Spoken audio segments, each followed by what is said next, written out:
Oi pessoal, voltei para o nosso último encontro, né, para tentar dar elementos para vocês trabalharem de uma forma mais tranquila a questão do seu trabalho de conclusão de curso, né? Esse trabalho é o produto final do curso que vocês estão fazendo, né? Promovido pela Fundação Perseu Abrão e pela Flaxo, e nele vocês têm que demonstrar o que aprenderam, né?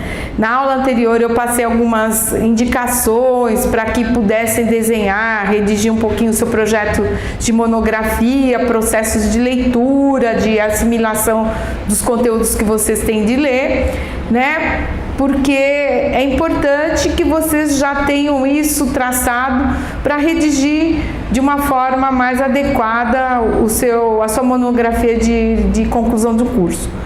Bom, acho que vocês já passaram por fases semelhantes na época das suas graduações, mas sempre é bom reforçar os conhecimentos que vocês já têm. Afinal, a maioria acho que já se graduou há algum tempo e se não exercitou a escrita científica depois da graduação, praticamente esqueceu as recomendações dos professores de metodologia.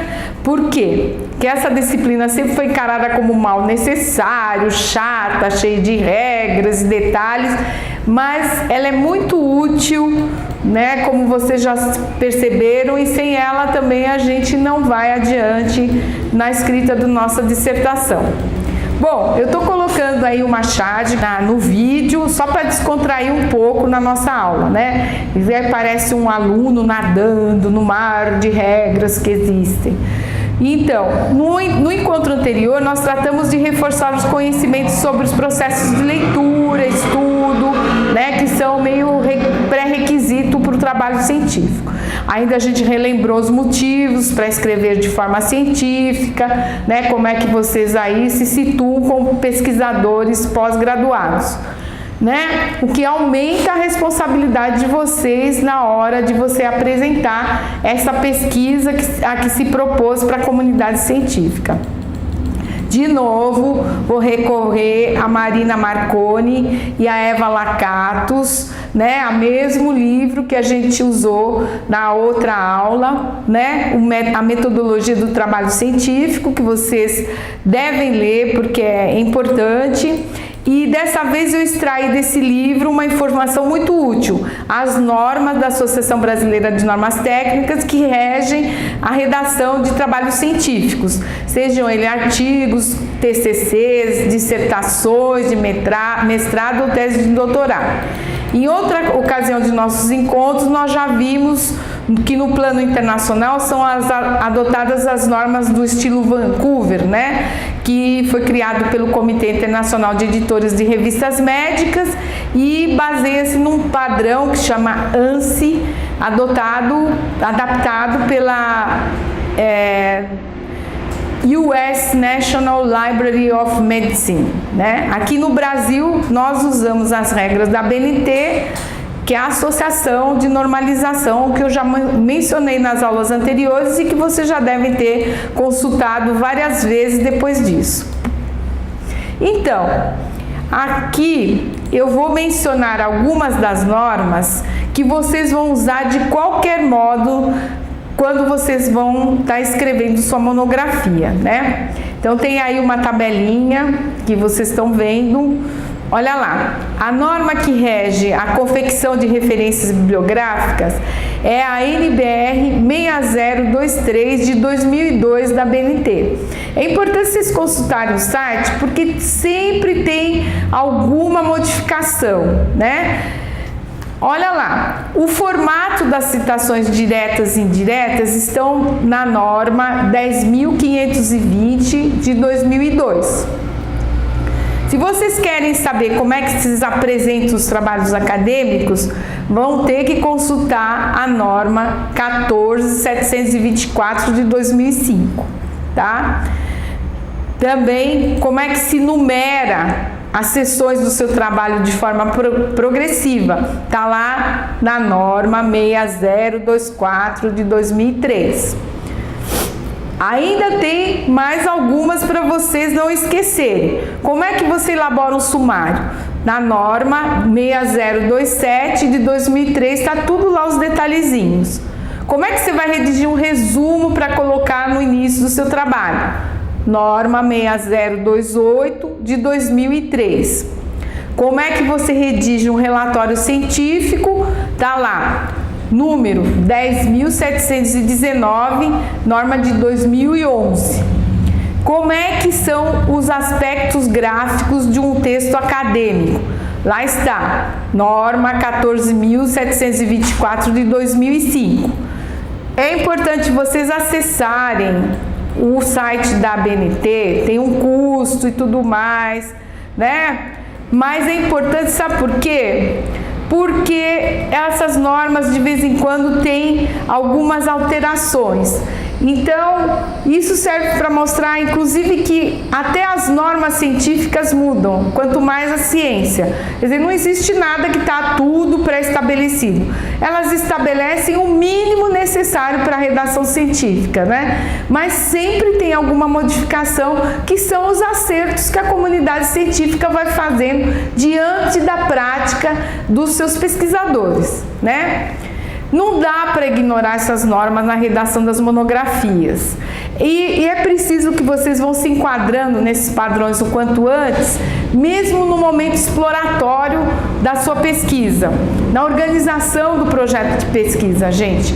Se você conseguiu redigir, se enquadrar nessa terminologia, vamos dizer, científica, vai ser muito mais fácil depois você redigir e acabar a sua monografia. Por quê? Porque você já assimilou, já está no automático, né? E você tem que lembrar que às vezes uma coisa que está fora daquela regra pode desqualificar a sua monografia diante de uma banca de examinadores científicos, né? Então não tem muito por onde, vocês têm que se adaptar, tá? Eu até faço um paralelo da falta de costume do pesquisador iniciante com as regras da escrita científica. É o mesmo comportamento que os meus alunos de ensino fundamental têm em relação ao uso da norma padrão, né? Eu tenho o maior trabalho para convencer a meninada que tem que escrever em norma padrão, né? Para acabar com marca de oralidade, respeitando a ortografia convencional, trabalhando com os padrões que existem de coerência, coesão, correção. Aí eles resistem muito e eles ficam me questionando. Tá bom, nosso dialeto não está errado, então por que eu uso a norma padrão? Isso é preconceito, né? Bom, aí eu digo o seguinte, que é um direito deles, gente. Toda escrita oficial e o que rola entre as pessoas, contrato, registro, comunicação, tudo, produção cultural principalmente, está tudo escrito em norma padrão. Se a gente não sabe essa norma padrão, como é que a gente vai acessar? É a mesma coisa a questão científica. Você tem que absorver essas características da escrita, porque senão como é que você acessa? Como é que você participa? Você tem que assimilar essas normativas para poder participar do jogo também. Bom, isso ressalvadas as diferenças, porque é uma, vamos dizer, esquematização muito simplória do que seria, né, esse contato e esse acesso à escrita científica, né? Bom, eu estou deixando um exemplar da norma 10.520, né, de 2002, né, com os organizadores do curso, e que ela trata das citações de autores ela está atualizada em 2018. Eu achei esse exemplar, né, na internet para uma entidade específica, mas mesmo assim eu acho importante vocês consultarem a BNT, porque vocês vão obrigatoriamente ter que se adaptar a esse conjunto de regras para poder trabalhar com a citação de autores. E citar é super importante, né? O que é citar? Citar é se referir aos autores e trabalhos que você pesquisou, e é imprescindível para dar credibilidade ao que você está afirmando, além de abrir as suas fontes de consulta para outros pesquisadores. Quer dizer, o seu trabalho, todo trabalho científico, ele é aberto, né? Você não tem nada para esconder. Você leu, se alguém quiser ir lá conferir o que você está escrevendo, se apoiando em determinado autor ou pesquisa, tá lá, está aberto, qualquer um pode consultar. E é incrível, inclusive, que os bons trabalhos de pesquisa têm tantas citações, têm tantas referências, que eles abrem campos de pesquisa para você quando você está lendo. Ah, tá bom, olha que interessante, esse autor trata disso, mas olha, eu quero ver como é que é o original. Ah, tá, ele também trata disso. Então é importante você abrir essas fontes que você consultou. Outra coisa, copiar trecho ou trabalho inteiro de outros pesquisadores sem mencionar fonte é plágio, gente. Plágio é crime. Então, gente, e o plágio está se tornando muito comum na internet. Muito. Mas a gente tem que descartar a leitura desses trabalhos que são plágio. Sabe, se não tiver referência, citação de tudo que foi consultado, você joga fora porque não é sério, né? Eu não posso, por exemplo, conferir aquilo que ele está afirmando, eu não posso tentar abrir a fonte para outras possibilidades de pesquisa, então eu tenho que descartar aquela leitura, né? Afirmações não surgem do nada, elas estão referenciadas em algo que já existe. E mesmo as novidades, elas partem de referências e citações e só as extrapolam de acordo com a habilidade do seu pesquisador em articular o que pesquisou. Então, as citações diretas e indiretas são normatizadas pela norma que eu já falei para vocês, 10.520 de 2002. Vocês têm sempre que consultar a internet porque elas vão variando, como eu já falei, e como tudo em ciência se move, elas também se movimentam.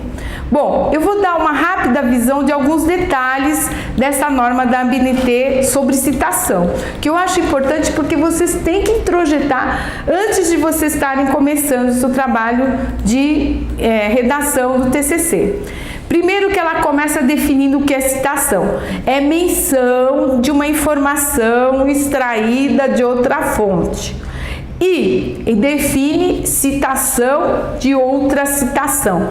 Citação direta ou indireta de um texto em que não se teve acesso ao original. O que é citação direta? É a transcrição ipsis literi do texto do autor trabalhado sem alteração de uma vírgula. Já a citação indireta é um texto do pesquisador que está escrevendo o trabalho baseado no autor que ele consultou, tá? Essa norma define ainda as notas de referência, que indicam fontes que foram estudadas pelo pesquisador, de rodapé, que são indicações, observações ou aditamentos de texto feitos pelo autor, tradutor, editor, podendo aparecer até na margem direita ou esquerda da mancha gráfica, né, do papel. E explicativas, que são aquelas utilizadas para comentar, esclarecer, explicar algo não incluído no texto. As citações aparecem no texto ou nas notas de rodapé num trabalho acadêmico. Essa norma ainda trata de como apresentar as citações diretas e indiretas, e eu vou dar uma geral, assim, muito geral, nas orientações principais, mas os detalhes vocês têm que obter nesse texto da norma. Em ambas citações, as chamadas são feitas pelo sobrenome do autor. A gente já aprendeu isso em outra aula, que é a referência bibliográfica, ou vem para o sobrenome do autor ou o nome da instituição responsável pelo texto, quando não há autor, né? Não esqueçam de consultar a norma, né? Que ela vem assim, se a citação é indireta, tem de vir em maiúsculo, em minúsculo, mas se forem citações diretas, elas devem ser escritas entre parênteses e em letra minúscula. Cuidado para não citar sobrenome de autor de dois modos, por exemplo, certificando-se de lendo outras publicações do mesmo autor. É o caso do Machado de Assis, por exemplo. Você não vai conseguir achar Assis, né, José Maria Machado, não tem, é Machado de Assis que é o sobrenome utilizado para citação e referência bibliográfica, né? Vou dar dois exemplos para a gente prosseguir. Citação indireta, olha aí nessa prancha. Se o ato de estudar for entendido como criar e estudar não é memorizar, conforme demo no livro de 2008 aí que vem citado. Esse é um exemplo de citação indireta. O que eu fiz? Eu li o livro, eu assimilei aquele conceito ou aquela informação que o autor me deu e eu citei indiretamente com minhas palavras. Já a citação direta é a cópia ipsis literis do que o autor falou. Olha lá. Entendendo-se estudar como criar, ultrapassa-se a expectativa de simples memorização tão comum entre nós. Tá lá no livro do Demo, e aí a citação vem entre aspas com o nome do autor, né, e a data de publicação e a página entre parênteses. Percebam que na citação direta, sobrenome do autor, data e página são separados por vírgula. E na citação indireta, a indicação da página é opcional, você pode ou não citar a página. Também na citação direta deve aparecer o volume, tomo, sessões consultados logo depois da data e antes da página em caso de identificação da obra. As citações diretas de até 3 linhas, gente, têm de ser grafadas entre aspas duplas, abre aspas, fecha aspas. Se houver citação dentro da própria citação, o trecho tem de vir em aspas simples. Vejam como ficam essas citações aí nas pranchas. Demo, entre parênteses, 2008, página 32, afirma, 2 pontos, o tempo mais importante na escola e na universidade não é o de aula, mas o de estudo, fecha aspas, né? Duplas.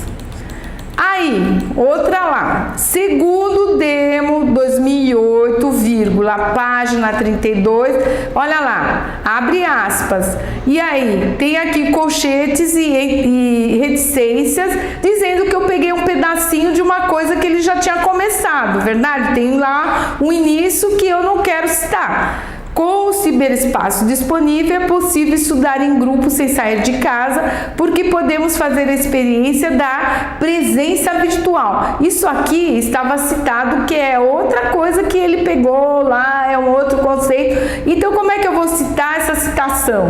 Eu vou fazer em aspas simples e depois fecho a aspa dupla da citação dele. Bom, para saber referenciar autor e obra, a gente já viu, é a norma 6023 de 2012, que eu já mencionei antes. Vou deixar também um exemplar retirado da internet com os organizadores do curso, mas reforço mais uma vez a importância de vocês acessarem o catálogo da ABNT. Bom, vamos prosseguir com a grafia das citações diretas. Se você retirou um trecho muito maior do que 3 linhas da mesma obra que a gente está consultando aí, você terá que destacar recuando o parágrafo em 4 centímetros da margem esquerda e usando fonte menor do que estava empregando em seu texto. Vejam como ficaria assim aí na prancha. Estudar à distância era algo imaginável há pouco tempo. Lá está você escrevendo esse texto. Mas está se tornando uma possibilidade de aprendizagem das mais proveitosas. Pois, aí eu peguei esse trecho do professor Pedro Demo, naquele livro que eu já indiquei para vocês. É um trecho com mais de 3 linhas. Olha lá. A própria disponibilidade astronômica de informação pode ser visualizada como oportunidade crucial, desde que se saiba transformá-la em conhecimento disruptivo. A nova mídia tem de comparecer como chance inovadora de aprendizagem, tanto mais reconstrutiva, porque os ambientes oferecem condições muito mais aprimoradas de pesquisa e elaboração. Aonde que está? No livro do professor Demo, 2008, página 32. Ao citar textos, supressões, comentários, interpolações, ênfase ou destaque, devem ser indicados dessa forma: colchete para supressão, né? Como eu já falei. Usar os mesmos colchetes para interpolações, acréscimos, o comentário. Usar grifo, negrito ou itálico para destacar ou enfatizar um trecho do texto. Se as informações mencionadas vieram de informação verbal, como seminários, palestras, outro tipo de coisa, indicar entre parênteses a expressão informação verbal. completando com os dados disponíveis de local, data e o evento em uma nota de rodapé. Quer dizer, você indica que foi uma informação verbal obtida daquela situação. Também, quando for citar trechos de trabalhos em fase de elaboração, indicar as informações disponíveis sobre o autor, a obra e mencionar trabalho em elaboração ou a ser editado em nota de rodapé, né? Tem que esclarecer isso porque, né? Imagina de onde você tirou aquela informação. Para enfatizar uma expressão num determinado texto, normalmente se usa negrito e na citação do autor acrescenta-se a expressão grifo nosso. Veja lá no exemplo que eu já tinha dado do texto com a indicação de um pedaço de texto do professor Pedro Demo, eu grifei lá conhecimento disruptivo, né? Que eu achei importante destacar no meu texto que eu estou fazendo. E aí o que aconteceu? Lá na indicação de depois, né, da citação, eu tenho que colocar grifo nosso. Por quê? Porque não estava grifado no original. Então eu tenho que destacar que fui eu que grifei aquele pedacinho de texto, né? Bom, a mesma coisa tem de ser feita quando se usa um trecho de obra em outra língua e traduzimos por nossa conta própria e risco, né? Depois de citar autor, ano e página, eu acrescento a expressão tradução nossa. São muitas recomendações, né, que as normas da ABNT têm, né, mas vocês têm que ler, entender essas e outras normas quando estiverem escrevendo seus trabalhos. E eu destaco ainda 2 aspectos previstos, né, nessa parte de citações. Os sistemas de chamadas de autores citados no texto, que podem ser autor, data e por número. Você tem de escolher um e trabalhar com ele até o final do texto, não dá para misturar. Pode ser autor, data, com o sobrenome do autor, a data de publicação da obra, a abreviatura da página, como já mostrei nos exemplos dessa aula. Já se escolher o sistema numérico, a fonte usada é indicada por numeração consecutiva em algarismos arábicos. Eu já vi muitos textos que vêm dos Estados Unidos e de outros países anglo-saxões que vêm desse sistema, que normalmente se numera, né, as citações, e daí você vai consultar ou no fim da obra ou no final daquele capítulo. Se você optar por esse sistema, terá de remeter os números usados a uma lista de referências no final do seu trabalho. Mas se você está usando o sistema de notas com rodapé, a Marconi Lakatos diz que não dá para optar por um segundo sistema, você tem que ser coerente. Você escolheu aquele sistema autor-data, vai até o fim. A norma da ABNT prevê ainda várias situações de citações, mas as principais eu espero ter passado aqui só com uma lambidinha para vocês irem lá no texto da norma, tá? E não adianta escrever tudo que tem de ser escrito e depois trabalhar referência e citação. Gente, precisa fazer tudo junto, né? Existem pessoas especializadas em normatizar os trabalhos acadêmicos e seu trabalho é bastante caro. Por isso, vale a pena você se apropriar dessas indicações e ir já trabalhando no automático com elas, né? Você automatiza certas questões e as exceções você vai lá consultar a norma, mas você já vai redigindo de uma forma a não precisar desse tipo de trabalho profissional. E vou comentar os principais problemas que podem aparecer na realização da sua monografia. Como eu sou fãzoca da Marconi e da Lakatos, eu vou recorrer aos conceitos que elas têm para poder definir monografia tal, e depois dar uma pincelada rápida na organização de um TCC, tá? Bom, a monografia foi publicada pela primeira vez pelo economista francês Pierre Guillaume Frédéric Leplay, em 1855, quando escreveu um trabalho sobre como os operários europeus viviam. Ele fez uma vasta pesquisa, viajou pela Europa toda e depois fez um texto sobre isso. E essa palavra monografia, ela vem do grego monos, um só, e graphem, que é escrever. É escrita dissertativa sobre um só assunto. O que é que as duas autoras definem como monografia? É um estudo de um tema específico ou particular com suficiente valor representativo que obedece à rigorosa metodologia. Investiga um assunto não só em profundidade, mas também considerando seus ângulos, aspectos, dependendo dos fins a que se destina.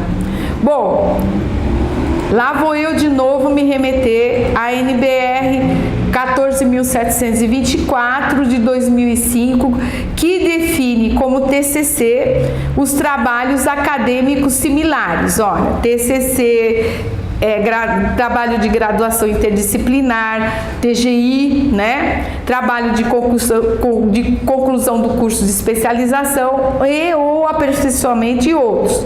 É um documento que representa o resultado de estudo, devendo expressar conhecimento do assunto escolhido, que deve ser obrigatoriamente emanado da disciplina, módulo, estudo independente, curso, programa e outros ministrados.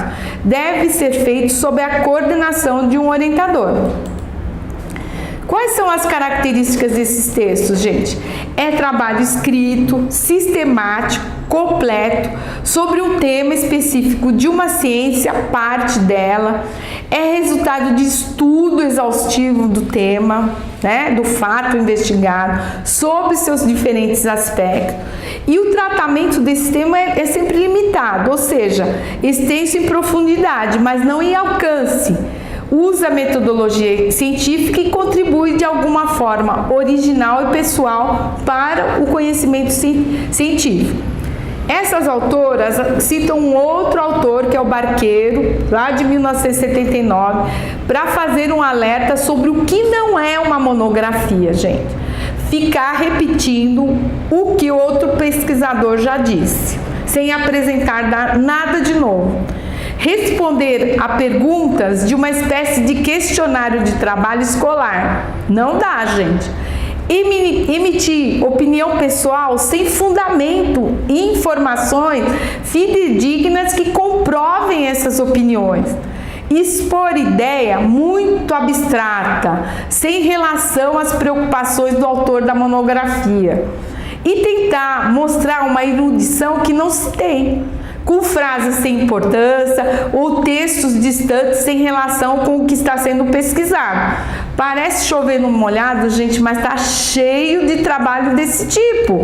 E aí está cheio também de estudantes tentando convencer o seu orientador que o seu trabalho é um trabalho acadêmico.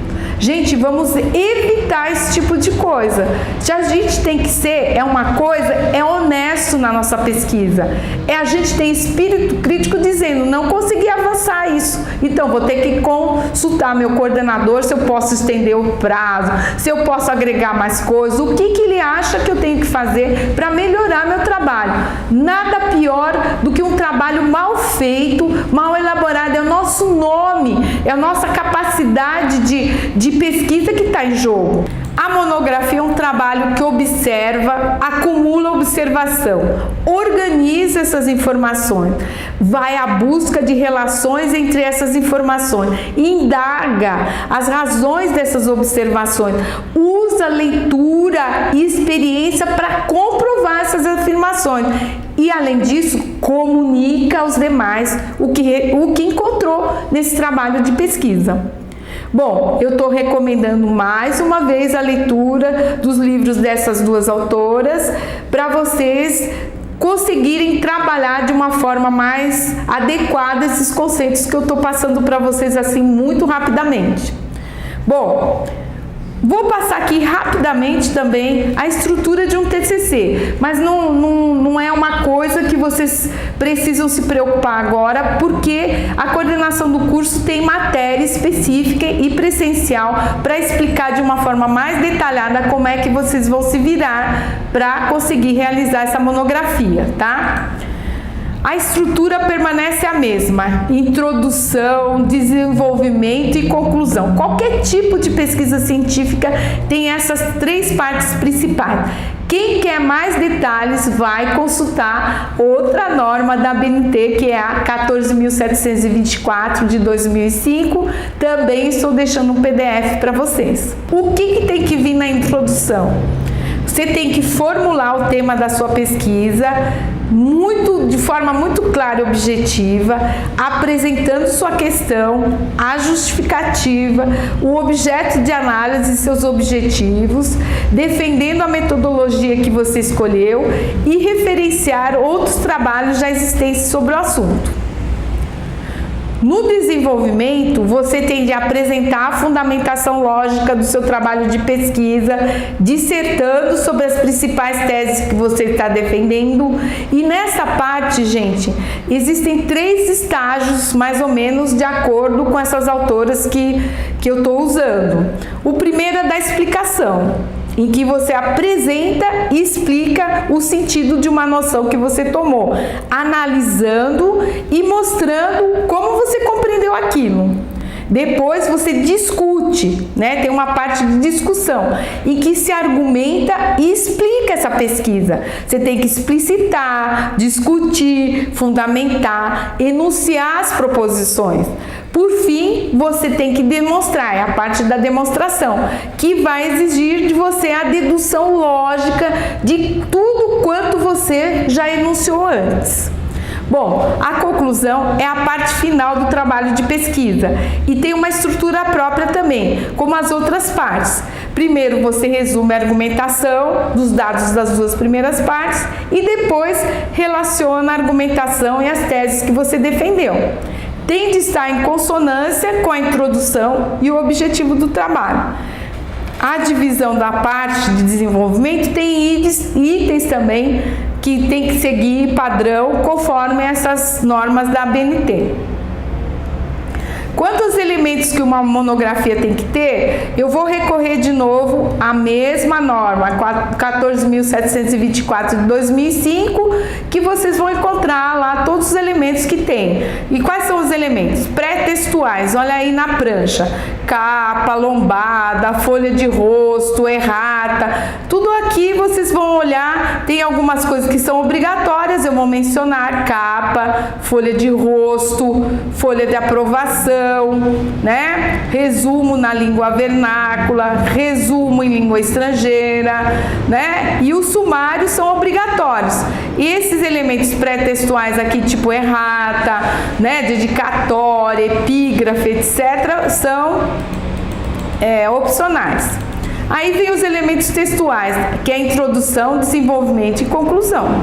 E por fim, pós-textuais, as referências que são obrigatórias, não tem jeito, né? E tem também as opcionais, dependendo do trabalho que você está fazendo. Às vezes precisa de glossário, às vezes não precisa, às vezes precisa de apêndice, às vezes você precisa fazer uma lista de anexos, né? Se você está lidando com imagem, com gráfico, com tabela, né? Eu acho que precisa fazer. E um índice também é opcional. É muita coisa nesse curtinho espaço de tempo. E esses são pinceladas que vocês vão desenvolver mais tarde, ainda bem, né? E aí vocês também já se acostumaram até o presente momento a estar consultando as normas para vocês trabalharem de forma mais correta, né? Bom, na internet tem milhões de receitas de como fazer TCC em uma semana, vídeo panaceias, aula explicativa sobre como é que você termina seu TCC em um mês. Bom, eu acho que vocês têm que duvidar de todas essas receitas, porque monografia não se faz de uma hora para outra. Ela é um trabalho, né, agendado, disciplinado, metódico, que depois desemboca num texto maravilhoso, redondinho, né, bem fundamentado, que você vai apresentar como resultado do bom pesquisador que você se constituiu. Bom, antes de encerrar esse encontro, ainda sobra um tempinho para fazer um alerta sobre os principais vícios que vocês podem cometer na hora de redigir a monografia. Eu comecei a quinta aula com o professor Pedro Demo e vou encerrar esse segundo encontro com essas contribuições. Nesse livro que a gente está usando, que é uma metodologia para quem quer aprender, ele é todo dedicado ao saber pensar, né? A como é que você estuda e tudo mais. O capítulo 2 é sobre saber pensar.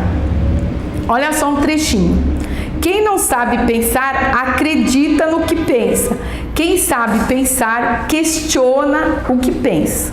Então, olha só, com esse mote, vamos ver o que ele fala que são as principais dificuldades, né, que o pesquisador pode enfrentar e o que ele pode ter de vício, vamos dizer, vício entre aspas, né, na sua escrita, né? A elaboração depende, né, da capacidade desse pesquisador ler e estudar. Então, isso a gente já teve, né? Bom, nesse livro do professor Demo, nesse capítulo em particular, tem um segmento outro que é sobre saber elaborar, uma habilidade que todo pesquisador tem que desenvolver se quiser ser autor. Na escola, né, não se estimula muito isso, a autoria do aluno, né, principalmente na escola básica, né, essa elaboração de novas ideias com a leitura sistemática, análise e tudo mais, ela não é muito estimulada e com isso o estudante vai atropelando essa falta de habilidade de fazer isso até chegar no momento em que ele se defronta com um trabalho de pesquisa científica e não sabe fazer, né? Mas tá aí uma oportunidade para vocês desenvolverem a elaboração. É uma situação real. É agora ou nunca, verdade? O que o professor Pedro Demo, né, aponta como sendo vícios que ele já encontrou em trabalhos acadêmicos, porque ele já foi orientador, coordenador de um monte de trabalhos de dissertação, de mestrado, de tese, de especialização, então ele coloca lá, olha lá, o que ele considera como vícios, né, nos trabalhos acadêmicos. A parte que é considerações gerais. Ele diz que já encontrou muito trabalho, que essa parte normalmente acaba sendo uma enrolação sem razão. A pessoa não domina o assunto e reúne uma série de ideias desconexas que não começam num lugar e não terminam em lugar nenhum. Isso não dá para fazer. É melhor você pegar e tentar, no seu processo de elaboração, considerar conclusões. A que conclusões você consegue chegar? A que conclusões você consegue trabalhar com a sua pesquisa? E é importante você deixar claro isso quando você for fazer. Ele diz o seguinte, que já encontrou muita introdução que é também um arrazoado de coisas mal costuradas, né? Então, ele acha que tem que iniciar de modo elegante o texto da introdução, né? Introduzir o assunto muito suavemente, né? Sem se deixar levar por um palavrão inútil, né? E você tem que contextualizar o trabalho que você fez de uma forma bem resumida, né? Sem se perder nas questões anteriores. Porque às vezes a questão que você escolheu, o fato que você escolheu, tem muita discussão. Mas aí o que acontece? Você tem que saber elaborar essa discussão toda em poucas linhas e avançar no seu trabalho.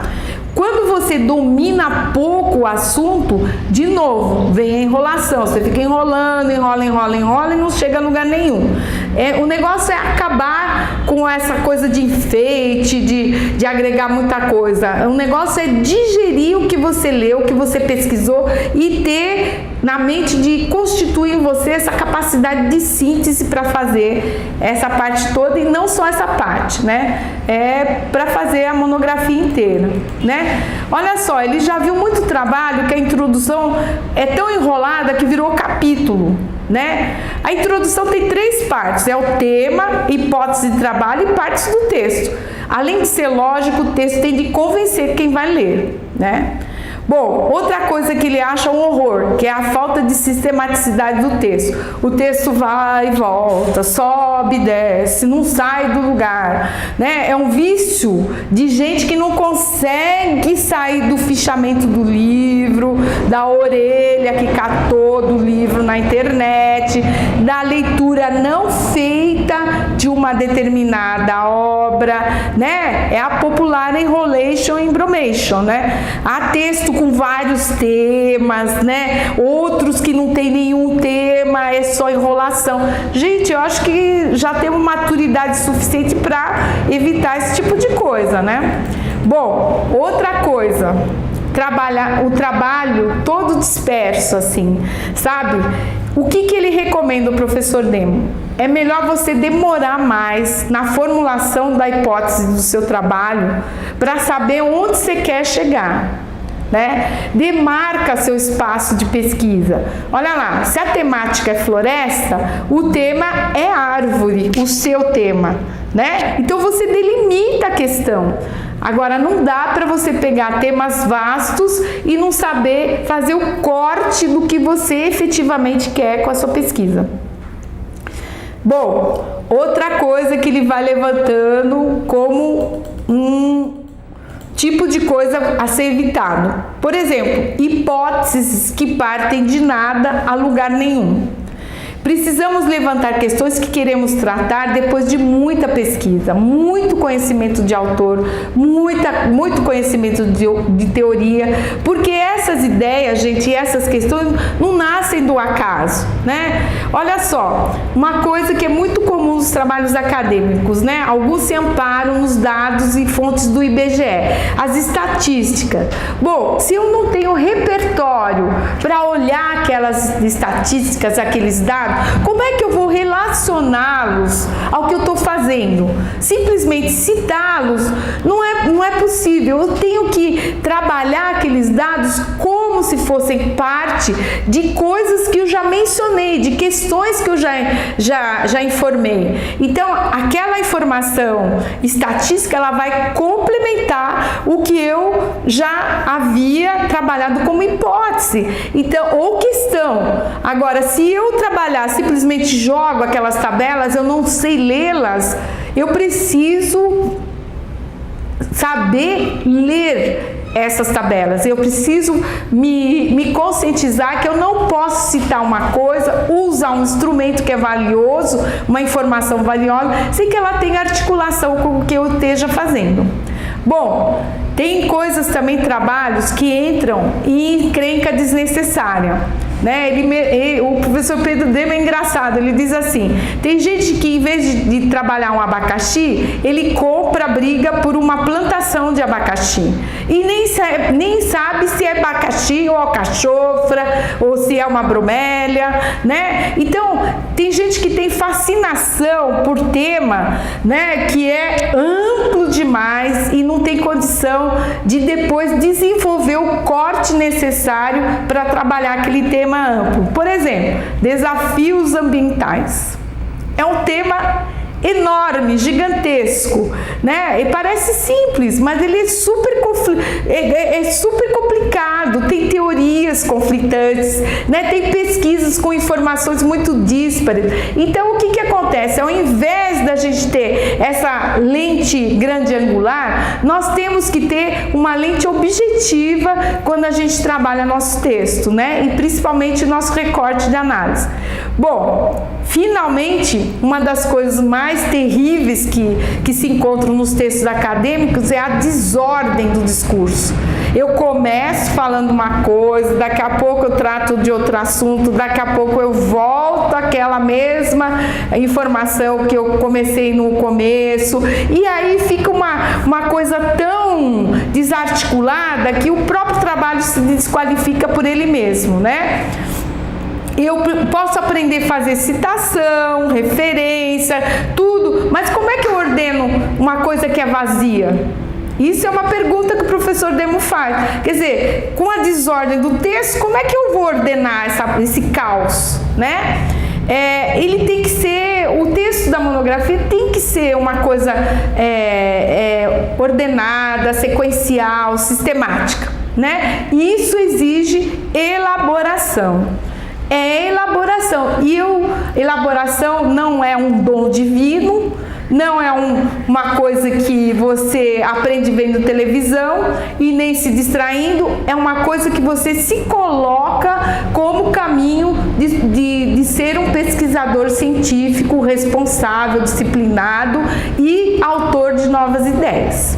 Bom, eu vou terminar a nossa aula por aqui, desejando a vocês que tenham sucesso na elaboração da sua monografia e esperando ter colaborado um pouquinho ao menos, para que vocês se embananassem menos, tá?